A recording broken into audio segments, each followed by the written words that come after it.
Republic Bharat के दर्शकों को मेरा नमस्कार and welcome to all the viewers of the Republic TV and this is a simulcast on the Republic Media Network. ये दोनों रिपब्लिक भारत और रिपब्लिक टीवी पर लाइव इस वक्त जा रहा है और हमारे साथ बहुत खास मेहमान हैं आज, कंगना रनौत। कंगना जी नमस्कार। पहले तो आपको बहुत बहुत बधाई, जो ये हमारी जो ये मुहिम चल रही है और जिसमें आप बहुत बड़ा किरदार थे आपकी। 18 जुलाई को आपने मुझे एक इंटरव्यू दिया था और सारे ये जो सुशांत सिंह राजपूत का केस है दोस्तों, तभी से ये स्पॉटलाइट में आ गया। और दोस्तों ये कहने में मुझे कोई हिचक नहीं है कि 18 जुलाई से पहले लग रहा था हमें कि सुशांत सिंह राजपूत का मामला दबाया जाएगा, सच कभी सामने नहीं आएगा। मगर फिर कंगना रनौत ने एक इंटरव्यू दिया जहां पे उन्होंने खुलकर कई सवाल उठाए और उन्होंने ये खुलकर कह दिया था कि मुझे विश्वास नहीं होता कि सुशांत सिंह राजपूत ने आत्महत्या की है। उन्होंने ये कहा कि सुशांत सिंह राजपूत जैसे व्यक्ति, एक नौजवान टैलेंटेड एक्टर, आत्महत्या नहीं कर सकते हैं। और उसी के बाद पूरी मुहिम शुरू हुई। तो पहली बात तो मैं आपको बधाई से शुरुआत करना चाहता हूं, आपने बहुत बड़ा रोल अदा किया इसमें। जब आपको वर्डिक्ट के बारे में पता चला तो आपके मन में कैसी feeling I and what is the message it sent out? Arnav sir, सबसे पहले आई थिंक बधाई के पात्र सबसे बड़े आप हैं, क्योंकि आपका जो रिलेंटलेसली जो आप इसके पीछे पड़े रहे, हमने बीच में शायद और भी काम किए हैं लेकिन आप हर दिन और अभी आई थिंक सोशल मीडिया पे जोक्स चल रहे हैं कि अगर अर्नव जी का बस चले तो वो सीबीआई में घुस के इन्वेस्टिगेट करे। मन तो करता है कभी। तो sir, everybody has come together and each one of SSR warriors, हमने ये जो आंदोलन है ये सिर्फ भारत में नहीं देखा, हमने देखा कि अमेरिका में लोग, मेलबर्न में, मलेशिया में, हर जगह इस केस से इस तरह से जुड़ गए थे कि लग ही नहीं रहा था कि कोई एक कलाकार की हत्या हुई है। ऐसा लग रहा था जैसे उनकी कोई फैमिली का कोई नौजवान बच्चा जो है अपने घर का, बिकॉज आपने उसको उस नजर से देखा। अर्नव सर, मैं आपको कहना चाहूंगी कि बहुत कम मीडिया वाले लोग होते हैं जो फिल्म एक्टर्स को इंसानों की तरह देखते हैं, नहीं तो उनके लिए वो हमेशा गॉसिप का मटेरियल रहते हैं। आपने उसको एक घर का इंसान बनाया। हर एक आपकी स्पीच के बाद और जिस तरह से आप उसको प्रेजेंट करते हैं सुशांत को, वो ऐसा लगता है जैसे हमारे घर का लड़का है। आप उसको उसके फैमिली के नजरिए से देखते हैं और I think that has got the entire nation together, and congratulations to you and your relentless pursuit of truth. Hats off to you, sir. बहुत बहुत धन्यवाद कंगना जी। अब आज के सीबीआई को उन्होंने जांच सौंपी है। इसके बाद मुझे लग रहा है कि कई लोग बहुत बेचैन दिख रहे हैं मुझे, और बेचैनी दो जगहों में है।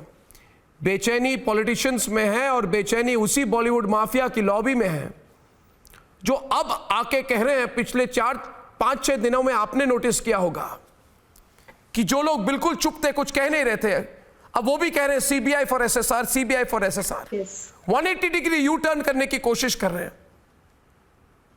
लेकिन सर, आपने ये रैकेट देखा किस तरह से वर्क करता है? अगर एक इंसान नहीं कहता है तो पूरा रैकेट नहीं कहता है। किसी ने भी सीबीआई की मांग नहीं की सुशांत के लिए। लेकिन अगर आप देखिए, आमिर खान ने एक्चुअली में सुशांत के साथ काम किया है फिल्म पीके में। लेकिन अगर आमिर कुछ नहीं कहते हैं तो अनुष्का भी कुछ नहीं कहेगी, फिर राजू हिरानी भी कुछ नहीं कहेंगे, फिर आदित्य चोपड़ा, उनकी वाइफ रानी मुखर्जी भी कुछ नहीं कहेंगी। तो ये जो एक पूरा रैकेट है, it works like a gang. और अब भी कुछ गिने चुने हैं जो शायद कह रहे हैं, बाकी सब दुबक के बैठे हैं। आप देख सकते हैं और सारा देश देख रहा है कि अगर इनके दिल में चोर नहीं है तो जो आपका कलीग रह चुका है, आपकी इंडस्ट्री का एक अहम हिस्सा रह चुका है, आप उसको ऐसा जता रहे हैं जैसे कोई मक्खी मच्छर मर गया हो। आपके मुंह में एक शब्द नहीं है उनके लिए कहने के लिए। उनका बाप रो रहे हैं, वो उनके माताजी, उनकी पूरी फैमिली रो रही है, पिताजी रो रहे हैं, लेकिन आप क्या उनके लिए एक शब्द नहीं कह सकते संवेदना के, या आप रिक्वेस्ट नहीं कर सकते? आप नहीं करेंगे क्यों? किस बात से डरते हैं आप? तो ये जो चीज है, सारी दुनिया के सामने में ये एक्सपोज हो गई है और कंगना, ये लोग जो थे, जैसे महेश भट्ट के साथ जो काम करते हैं, वो लिख रहे थे कि ये Parveen Babi all over again, depression वाली थ्योरी, ये सारी बात को भी इन्होंने दबाने की कोशिश की। आप अगर नोटिस करें तो पिछले 3 हफ्तों से, जब से ये इन्वेस्टिगेशन का मोड़ जो है ये फाइनेंशियल चीज़ों पर गया, फिर क्रिमिनल चीज़ों पर गया, फिर बॉडी कहाँ से गई, मिस्ट्री गर्ल कौन थी, वहाँ पे एक बॉडी थे कि 2 बॉडीज थे, उसको फांसी कैसे दिया गया, उस पर लाइगेचर मार्क कैसे था, उस पे उसके गले में किस तरह के निशान थे, वो हैंगिंग के नहीं है। जब से ये क्रिमिनोलॉजी वाली एंगल शुरू हुई है, आपने नोटिस किया होगा कि वही सुइसाइड गैंग मूवी माफिया जिसके बारे में आपने बात की थी, वो बिल्कुल चुप बैठे। वो चाहते हैं कि जो झूठ उन्होंने बोला था, जिसका पर्दाफाश आपने किया था 18 जुलाई को, खुलकर आपने बोला था कि ये डिप्रेस्ड नहीं था, ये कोशिश, ये डिप्रेस नहीं था, वो बात, उस पर वो कुछ भी बोलना भी नहीं चाहते आप, मगर उस बात को छोड़ा नहीं जा सकता कंगना, उस बात को छोड़ा भी नहीं जा सकता। मेरी आज भी वही बयान है कि 2 ग्रुप हैं, एक जो आउटसाइड ग्रुप है जिसने उसको पूरी तरह से टारगेट किया, फेलियर, रेपिस्ट, ड्रंक, ड्रगिट घोषित किया, और उसके बाद जब वो बिल्कुल वनरेबल हो गया तो उसकी लाइफ में एक रिया टाइप कैरेक्टर आता है। और मैंने पहले भी पूछा था कि जो रिया है वो उसके पापा को ना बुला के और उसकी फैमिली को ना कुछ विचार विमर्श करके महेश भट्ट से या जावेद अख्तर से या इन लोगों से वो विचार विमर्श कर रही है, उनसे मुलाकातें कर रही है इसकी मेंटल इलनेस को ठीक करने के लिए। तो रिया जैसी लड़की उसकी जिंदगी में आई क्यों? वो लड़की ना सक्सेसफुल है। See he was an A lister, how he fell in love with her is also a mystery. But जब आप किसी को रेपिस्ट घोषित कर देते हैं, आप उसको इतना वनरेबल, पागल और ड्रग एडिक्ट, तो वो वनरेबल हो जाता है फॉर दीज वल्चर्स। अब हो सकता है कि उनके अगेंस्ट जो आउटसाइड ग्रुप है उसके अगेंस्ट कोई कार्रवाई ना हो, मगर they are also equally responsible, क्योंकि ये एक रैकेट है जो इन सिंक है। नहीं तो आप मेरे को बताइए, कम से कम लाखों कलाकार हैं फिल्म इंडस्ट्री में, ऐसा कैसे कि जब सबने बॉयकॉट किया तो सबने किया, एक भी ने सुशांत के लिए जस्टिस नहीं मांगा? क्यों? किसकी दादागिरी से लोग डर रहे हैं? और ये जो डिप्रेशन की थियरी है, ये दीपिका पादुकोण जो है वो अचानक से 2015-16 में कहती हैं कि 2008 में मुझे डंप किया गया था तो मुझे उसका डिप्रेशन आज हो गया है, 8 सालों बाद। उसके बाद में बीच में उनके अफेयर भी चल रहे हैं, वो अच्छे से काम भी कर रही हैं, वो बाहर जाके सजती सवरती भी हैं, सब कुछ होता है, शादी भी हो रही है, पर डिप्रेशन साथ साथ में है। ऐसा कैसा डिप्रेशन होता है जो कि 8 साल बाद होता है? और फिर जब वो होता है तो उसके साथ में, because I know people struggling with mental illness, a huge part of their life goes completely dysfunctional, and it is arguable that can they really ever tap into their full potential as professionals and as in their personal life is arguable, and most will say that they can't because of their limitations. यहाँ जी इनको depression हुआ है, एक ऐसा depression हुआ है जो 8 साल के पहले के ब्रेकअप का अब होता है, और उनका वो बिजनेस बना के बैठी हुई है, और वो सुशांत सिंह राजपूत को कहती है कि he was depressed so he just killed himself. और उसका देखिए वो पूरा फिर रैकेट जो है उस तरह के कमेंट्स को लाइक करना शुरू करता है, रीट्वीट करना शुरू करता है। मेरा कहना ये है इन सब बुद्धिजीवियों को कि अगर वो कहती है कि मुझे 8 महीने का अफेयर का डिप्रेशन हो गया, अब मेरे बच्चे भी हो जाएंगे तब भी मेरे को वो डिप्रेशन रहेगा, चलो हम मानते हैं। आई एम नॉट सेइंग कि it can't happen, it can happen, yes. But जब सुशांत के पिताजी कहते हैं कि वो बाइपोलर नहीं है, वो खुद कहता है कि मैं बाइपोलर नहीं हूं, मैं कहती हूं कि मैं बाइपोलर नहीं हूं, तो why don't you give us benefit of doubt? Let us B ना, जिसको मेंटल इलनेस बनना है वो बने, और जिसको मेंटल इलनेस नहीं बनना है उनको रहने दीजिए ना। आप क्यों हमें जबरदस्ती मेंटल बना रहे हैं? कंगना जी, और एक बात है, इसी को लेके लिंक्ड बात है कि मुझे लगता है कि अभी भी रिया चक्रवर्ती के पीछे बहुत बड़ा ग्रुप है। रिया चक्रवर्ती और उनके वकील को सामने रखकर, उनके परिवार को सामने रखकर पीछे सब लोग छिपे हुए हैं, और मुझे लगता है एक और कारण कि इतनी बड़े जोर से पूरी कोशिश की महाराष्ट्र सरकार और मुंबई पुलिस ने सुप्रीम कोर्ट में जाकर जिस तरह से लड़ाई लड़ी, जिस तरह से रिसोर्सेस लगाए उन्होंने इसको लड़ने में, और अभी भी लड़ रहे हैं। आखिरी वक्त तक उन्होंने कहा सीबीआई जांच नहीं होनी चाहिए, नहीं होनी चाहिए, नहीं होनी चाहिए। फिर अब रिया चक्रवर्ती कहती है नहीं नहीं, मैंने तो पहले ही बोला था कि सीबीआई जांच होनी चाहिए। मेरा सवाल यह है कि मुझे लगता है कि अभी भी वो एक बहुत पावरफुल, हो सकता है पॉलिटिकल या बॉलीवुड माफिया की लॉबी है जो डरी हुई है, क्योंकि अगर उन्हें डर नहीं होता कंगना, अगर उन्हें डर नहीं होता तो इतनी कोशिश क्यों करते कि सीबीआई की जांच कुछ भी हो नहीं हो। सर मुझ पे भी क्रिमिनल केसेस हुए थे, और मेरे जो लॉयर जो मेरा कॉन्ट्रैक्ट देखते हैं रिजवान सिद्दीकी, और मेरे जो फैमिली लॉयर हैं उन्हीं को मैंने कहा कि you please reply to this accusations.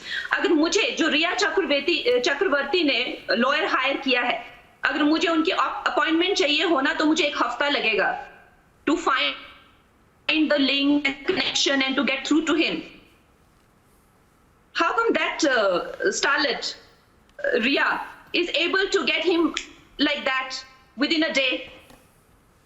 So this is very clear to everyone that, and also the amount of money that he charges.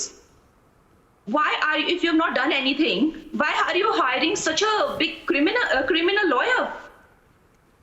So sir, definitely there are a lot of people who are supporting her, and आपको पता है उसके लिए एक appeal गई है from Akhtar family to women commission.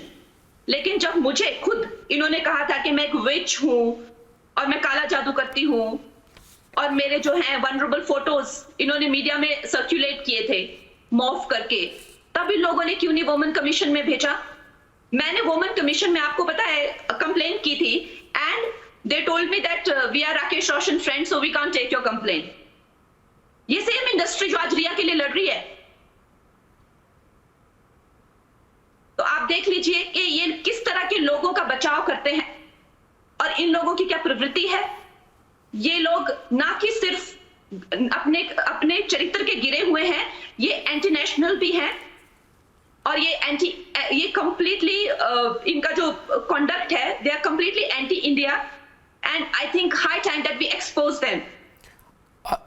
Kangana, 2 और reactions आए हैं जो बड़े बड़े नाम हैं, बड़े बड़े सितारे हैं, बड़े बड़े प्रोड्यूसर, डायरेक्टर, बड़े बड़े नाम बॉलीवुड के, सब चुप हैं। और ये प्रवृत्ति मैंने तब भी देखी थी जब क्रिकेट में मैच फिक्सिंग का स्कैंडल हुआ था। एक बार मैंने सचिन तेंदुलकर का इंटरव्यू किया था, तो मैंने उनको मैच फिक्सिंग पर सवाल उठाए थे।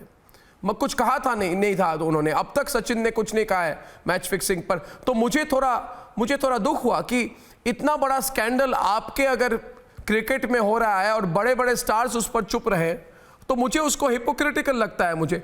वैसे ही इस केस में आज इंटरनेशनली आपको मैं ये बताऊं कि हमारा जो कैंपेन है सीबीआई फॉर एसएसआर, इसमें 10, 20, 30 लाख लोग से ज्यादा जुड़ गए, और इसमें से 55% लोग भारत से बाहर हैं।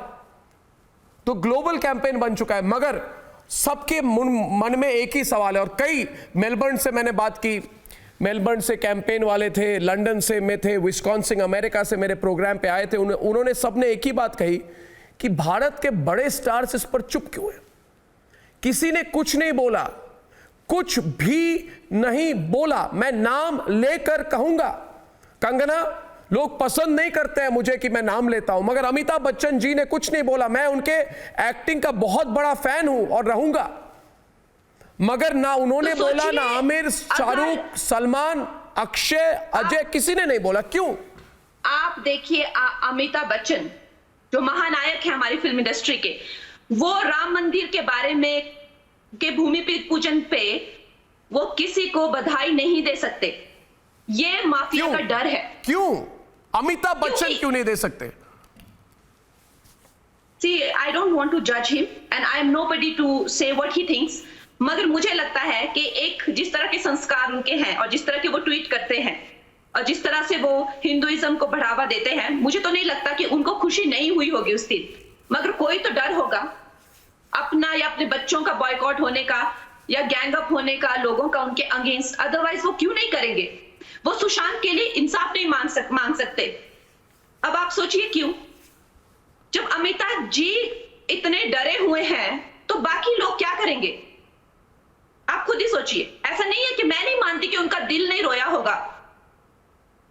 उनका दिल भी रोया होगा, क्योंकि जिस तरह से सुशांत था, जिस तरह से वो सबका मन मोह लेता था, वो मेरी तरह नहीं था बड़बोला। वो हमेशा जो है सबसे जो है दोस्ती करके रखता था और सबका मन मोहित कर लेता था। तो उनका भी दिल रोया होगा, मगर वो कुछ नहीं कह सकते। यही तो बात है ना कंगना, यही तो बात है। और अगर हम सवाल पूछे तो कहा जाता है आप बड़े सितारों से सवाल कैसे कर रहे हैं, मगर सच्चाई तो किसी को कहनी पड़ेगी। अगर आपने सच्चाई, दोस्तों मैं और एक बात कह दूं, मुझे पता है कि इस वक्त लाइव बहुत लोग इस इंटरव्यू को देख रहे हैं रिपब्लिक भारत, रिपब्लिक टीवी पर, and I know that many of them criticise Kangana for speaking up, and I know that she is been attacked, but I want to ask all of you, what is she being attacked for? Kangana पर attack क्यों हो रहा है? इस पर भी हम खुलकर सवाल करें, अपने आप को सवाल करें, कंगना पर अटैक क्यों हो रहा है? बड़े बड़े स्टार्स, बड़े बड़े एक्टर्स जो बहुत टैलेंटेड हैं, वो कंगना रनौत को हाफ एजुकेटेड स्टारलेट कहते हैं। Naseeruddin Shah said no one is interested in the opinions of some half educated starlet, and I want to tell Nasiruddin Shah, sir, what is your definition of education? If people can go to the greatest universities and still speak in an illiterate way, or there are people who may not have got those PhDs but who speak from their life experience, their struggle and their wisdom, then I respect the second more. तो ये जो बात है, आपको मैं हिंदी में भी कह दूं दोस्तों कि कंगना रनौत को नसीरुद्दीन शाह अटैक करते हैं, बाकी चुप रहते हैं, और जब बोलते हैं तो कंगना को अटैक करते हैं। इस पर मैं चाहता हूं कि वो प्रतिक्रिया दे हमें। सर, मैं आपको कहना चाहती हूँ कि चाहे नसीरुद्दीन शाह जी हैं या आमिर खान जी हैं या जावेद अख्तर जी हैं या शाहरुख खान जी हैं, ये सब खुद पॉलिटिक्स बेस्ड, एजेंडा बेस्ड जो है काम करते हैं। क्या ये सब जानते हैं कि ये सब मोदी जी के विरुद्ध है? इन लोगों ने पेटिशंस फाइल किए थे, अवार्ड वापसी की थी, इन्होंने उनका यूएस का वीजा में जो भी अपने अपील्स किए थे उनका रद्द कराने के लिए। ये लोग पॉलिटिक्स बेस्ड, और जो नसीर सर ने जो सीए के खिलाफ जब पूरे मैंने बोला था तो उस पे भी उनकी टिप्पणी रही थी। तो ये जो है ये पॉलिटिक्स बेस्ड अपना पूरा एजेंडा चलाते हैं फिल्म इंडस्ट्री के अंदर। लेकिन अगर आपका सेम एजेंडा ना हो तो आपको जीने का हक नहीं है। ये इनका दर्द है, ये कहीं पे निगाह है, कहीं पे निशाना है। नसीर जी को नहीं लगता है कि मैं हाफ एजुकेटेड स्टारलेट हूं। इनको इस बात का गुस्सा आया है कि मैं मोदी जी की प्रशंसक क्यों हूं, कि मैं हिंदुइज्म की प्रशंसक क्यों हूं, मैं अपने धर्म पे, अपने बैकग्राउंड पे गर्वित क्यों हूं। मैं सुशांत सिंह राजपूत, जो अपने नाम के पीछे डंके की चोट पे राजपूत लगाता था, तो मैं कंगना रनौत क्यों हूं और गर्वित क्यों हूं, उसको लेके शर्मिंदा क्यों नहीं हूं। तो ये लोग जो हैं पॉलिटिक्स बेस्ड एजेंडा चलाएंगे, लेकिन कोई दूसरा चलाए तो उसको ये लोग सरेआम मेंटली लिंच करवाएंगे उसको। मगर क्या उनको दिख नहीं रहा है कि एजेंडा उनका नहीं चलेगा? मुझे लग रहा है कंगना, मैं आपके इंडस्ट्री को ज्यादा नहीं जानता, समझता भी नहीं, और कोई रोल भी नहीं है मेरा बॉलीवुड इंडस्ट्री में, मगर मुझे लग रहा है कि एजेंडा नहीं चलेगा। मुझे लग रहा है बदलाव आ चुका है, क्योंकि इस तरह का पब्लिक कैंपेन लोगों ने देखा नहीं है इससे पहले। Sir, I am so exhilarated today. We are at the threshold of new India. Yes. And we have great minds like you and great leadership in the center. And we have virtually we have got this amazing opportunity. We are in a world where millions of us can join hands to get anything done. So it's a new world, new possibility, and these people should know, they should learn to respect others' democratic rights as well. So all these people who cry about secularism whole day, now about time that they learn to be secular themselves, because they themselves don't want to be secular, but they want us to be secular. Now that is the agenda. Abhi aise kaise chalega? You also change, we also change. We should meet somewhere in the middle, right? Yes. But they don't want to change and they want us to change. So it doesn't work like that, and it should not. And today this verdict is a historic, and we are part of history thanks to you, and I'm so grateful to this new change that we are seeing in India. लोगों की मुहिम है, लोगों की मुहिम है कंगना, लोगों की मुहिम है। आज इतनी अफरा तफरी है ना, आप तो मुंबई में नहीं हैं, इतनी अफरा तफरी है मुंबई में, मीटिंग पर मीटिंग चल रहे हैं कि क्या करें अब हम। मुंबई के मुख्यमंत्री ने इस केस में आज इतनी मीटिंग की, शायद उन्होंने पहले कभी इतनी मीटिंग नहीं की हो। ये घबराहट है, ये हड़बड़ी है, ये डर है, और उनको लग रहा है कि सीबीआई वाले कहां अपने तीर का निशाना लगाने वाले हैं। मगर एक सवाल मेरा आपसे तब भी था और अब भी है कंगना, कि 18 तारीख को, 18 जुलाई को आपने, आपकी इंटरव्यू ब्रॉडकास्ट हुई हमारे चैनल पर, उससे 1-2 दिन पहले शायद हमने रिकॉर्ड की थी। उसके बाद अनुराग कश्यप, इन्होंने एक ट्वीट में खुलकर कहा, धमकी दी, मैंने खुलकर कहा, यह धमकी थी कि उन्होंने कहा, शब्दों का प्रयोग बहुत बड़ी चीज होती है कंगना, उनके शब्दों का प्रयोग मैं आपको याद दिला दूं। उन्होंने कहा इस सब का अंत यही होगा, इस सब का यह अंत यही होगा। It was a threat that we will, अब हो सकता है, यस प्लीज, अब हो सकता है उसको नेक्स्ट सुसाइड बॉम्बर या कुछ बना रहे हो, who knows? So well, I don't know, sir. I am a very simple minded person and I say what I think, and I personally feel that a generation of Indians have been fed to be anti-national, and now they should understand their time is up. They cannot be feeding off by hating this country, hating its people, hating the majority and their fundamental rights. They better get that.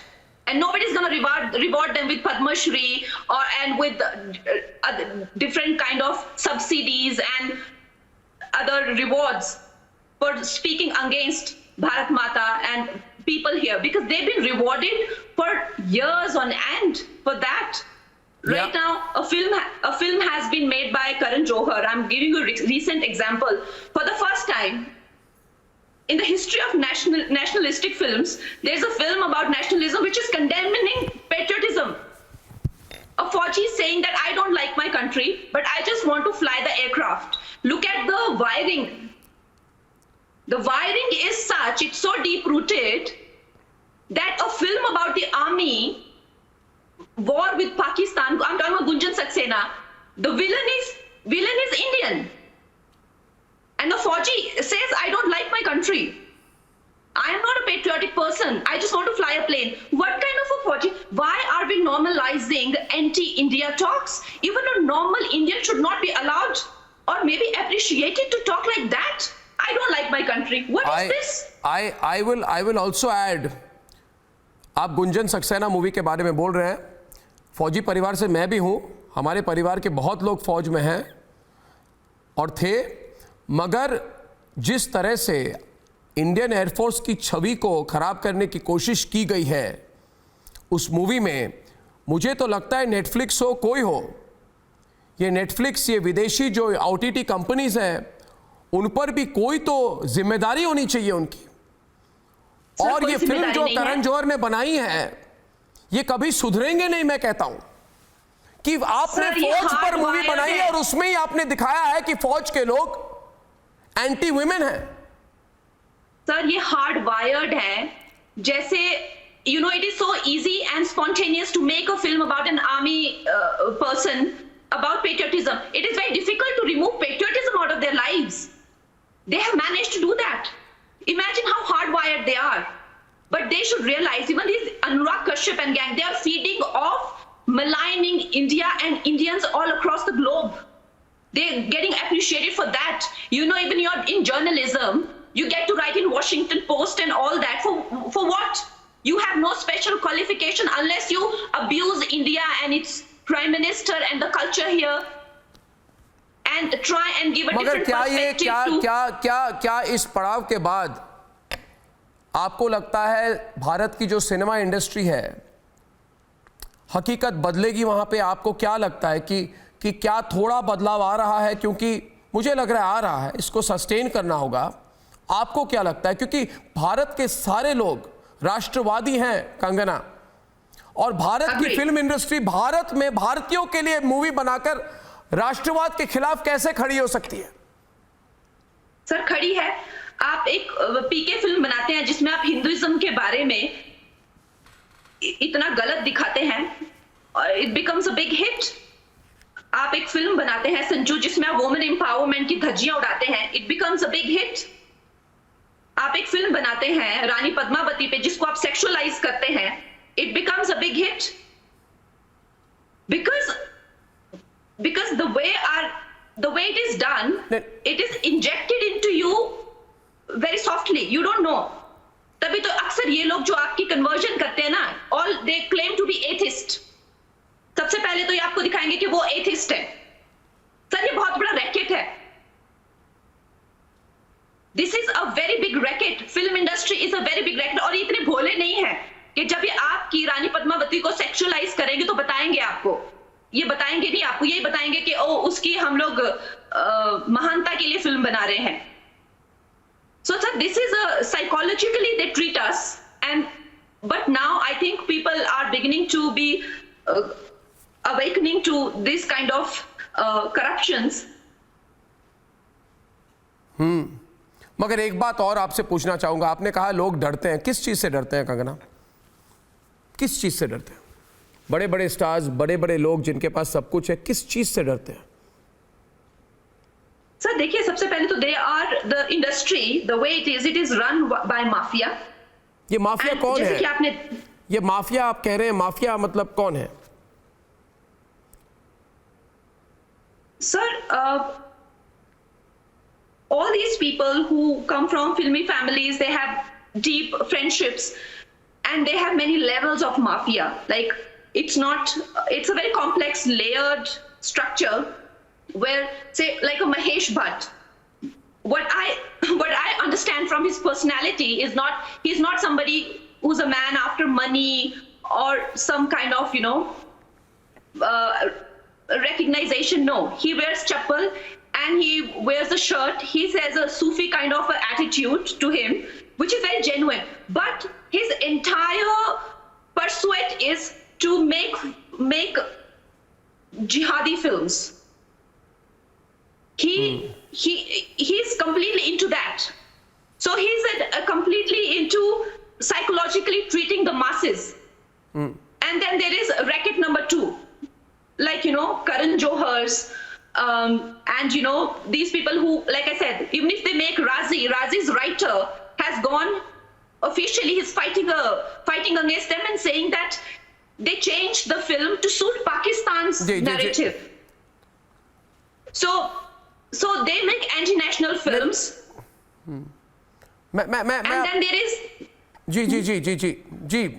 and then there are like Javed Akhtar and company, who are the so-called atheist, but then their whole group is about keeping an eye on who is Islam friendly and who's not Islam friendly, and then accordingly basically they will filter people.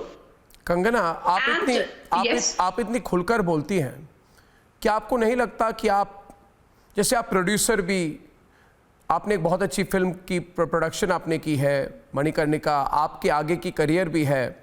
एक सवाल बहुत दर्शक पूछ रहे हैं जो मैं आपको पूछना चाहता हूं। बहुत दर्शकों ने ये सवाल बोला है कि अर्नब मौका मिले तो कंगना को पूछो। तो मैं आपसे पूछना चाहता हूं कि कंगना जी, क्या आपको अपने बारे में, अपने करियर के बारे में आपको नहीं लगता कि जो आपने बोला, क्या बोला हिंदी में, मेरी हिंदी बहुत अच्छी नहीं है, बड़बोले आपने बोला, मैं बहुत बड़बोली हूँ, मगर क्या आपको नहीं लगता कि इसका एक नेगेटिव इम्पैक्ट हो सकता है? सारे लोग मिलकर आपको टारगेट करेंगे, अभी नहीं तो 1 महीने बाद, 2 महीने बाद, 3 महीने बाद जब मौका मिलेगा, तो आप अपने आप को स्ट्रॉन्ग कैसे बनाएंगे? आप कैसे टेक ऑन कर सकती है सबको? Sir I don't know, I have not thought it through. Hindi में जरा बोलिए, क्योंकि हिंदी के सारे दर्शक भी सुनना चाहते हैं इस बात को। या जी सर, मैंने इस बारे में इस तरह से इस पहलुओं को ये नहीं किया कि मेरे हक में क्या है और मेरे हक में क्या नहीं है। इस तरह से मैं किसी चीज को देख नहीं पाती हूँ, क्योंकि फिर तो हम जिंदगी में घर से ही ना निकल पाए, क्योंकि आजकल कोरोना भी तो इतना सोच के मैं कुछ नहीं करती हूँ। But I know one thing कि इन लोगों ने मुझे इतना सताया है कि अगर ये, मैं ये सोच सकती हूँ कि सुशांत की इन्होंने क्या हालत की होगी अगर ये उसका 1% भी फील कर लेना अभी इस टाइम पे, कि क्या बेइज्जती क्या होती है, कॉर्नरिंग करना किसी को क्या होता है, पब्लिक ह्यूमिलिएशन क्या होती है, ब्लेमिंग क्या होती है, बदनामी क्या होती है। अगर ये जो बाबा और बेबी है ना, इनको पता चल जाए ना, तो ये लोग ये अपनी बदमाशियां बंद कर देंगे सर। मैं बस ये चाहती हूँ इनको 1% जो सुशांत को इन्होंने किया ना, जो मुझे किया, उसका 1% फील हो जाए इनको, because I just want to awaken them to our pain, और मेरा कोई मकसद नहीं है। वो तो दिखता है, आप बहुत खुलकर बोलती है और आप बेझिझक बोलती है। कंगना जी, दो चीज़ें आपको कहना चाहता हूं कि ये सारी मुहिम जो है, आपके करियर में बहुत कुछ आप शायद अचीव कर चुके हैं और करेंगी, मगर आपने एक पब्लिक अवेकनिंग में बहुत बड़ा रोल आपका रहा है 18 जून से लेके अब जुलाई से लेके अब तक, यानी कि आपने अपने मास अपील, अपने बोलने की शक्ति से लोगों को प्रभावित किया है सही दिशा में। ये बहुत बड़ा कंट्रीब्यूशन है आपका। लेकिन सर मैं I just want to as a, जी please sir, I just want to thank the leadership, जो हमारी सरकार है, और जिस तरह से ये सिर्फ बॉलीवुड में ही नहीं होता, आप देखो ना शास्त्री जी के साथ उन्होंने कैसे क्या किया, नरसिम्हा राव जी की लाश के साथ क्या किया। तो ये माफिया हर एक फील्ड में है, लेकिन जब हमारा लीडर एंड हमारी जो लीडरशिप है वो एक हमें कॉन्फिडेंस देती है। मुझे नहीं लगता है, मैं आपको बता रही हूँ 2000 से 14 मेरा ओपन मर्डर करते थे ये लोग सड़कों पे, और कोई लाश भी नहीं उठाता था। ये मैं आपको क्लेम करती हूँ, और आप कोई नहीं दुनिया में माइकल लाल मुझे कह सकता कि मैं झूठ कह रही हूँ, क्योंकि ऐसा हुआ है 2014 से पहले। दिव्या भारती का क्या हुआ, श्रीदेवी का क्या हुआ, सो ये चीजें होती थी, मगर अब मुझे नहीं लगता कि मेरा कोई कुछ बिगाड़ सकता है, और किसी के भी साथ बेइंसाफी हो सकती है, और जिसके साथ बेइंसाफी हुई है, और देखिए आप पूरी दुनिया कैसे अवेकन हो गई है। We have to give it to the leadership that we have. जरूर और इसलिए बहुत जरूरी है कि, और सर मैं दूसरी चीज, बहुत सारे लोग मुझे कहते हैं कि भाई इसको टिकट दे दो। मुझे टिकट नहीं चाहिए, मुझे टिकट दोनों पार्टी से ऑफर हो चुकी है, from Congress also and from BJP also, but I have not accepted it. Well I do you ever think, but sir, you know, for people to dismiss me and discredit me saying that I want to join politics, I just want to make it clear that I have been offered to join politics. If I wanted, I could have. For now, I'm not thinking for it, but I do as an individual. I'm very appreciative of people who have dedicated all their lives for this country, which is so ungrateful. True. I'm very appreciative. Don't make me apologetic for that, please. कोई जरूरत नहीं। I'm very appreciative of you, sir. I'm very appreciative for everyone who put their lives at stake for us. So don't tell me that I am here for my ulterior motives. वो तो देखने का, it's a way you look at it, you know, देखने का नजरिया। लोगों का कभी कभी ऐसा हो जाता है, आपकी बात को देखकर ये भी कोट हो जाएगा, कंगना रनौत ने कहा कि I have been offered tickets but I have not taken. That's very important कि आपने खुद से ये बात कह दी। देखिए कंगना जी, अभी हमारी मुहिम शुरू हुई है, और आपने बोला कि इस देश के लीडरशिप ने काफ़ी दिशा दिखाई है, डायरेक्शन, हौसला बढ़ाया लोगों का, मगर सीबीआई को इस केस को लॉजिकल कंक्लूजन तक ले जाना पड़ेगा। सुशांत सिंह राजपूत की हत्या हुई है दोस्तों, इसका एक्सपोजे तब खत्म होगा जब जिन्होंने हत्या की है उनको जेल भेजा जाए। Kangana Ranaut for speaking to me, मेरे साथ और रिपब्लिक नेटवर्क के साथ बात करने के लिए बहुत बहुत धन्यवाद and thank you Kangana, thank you.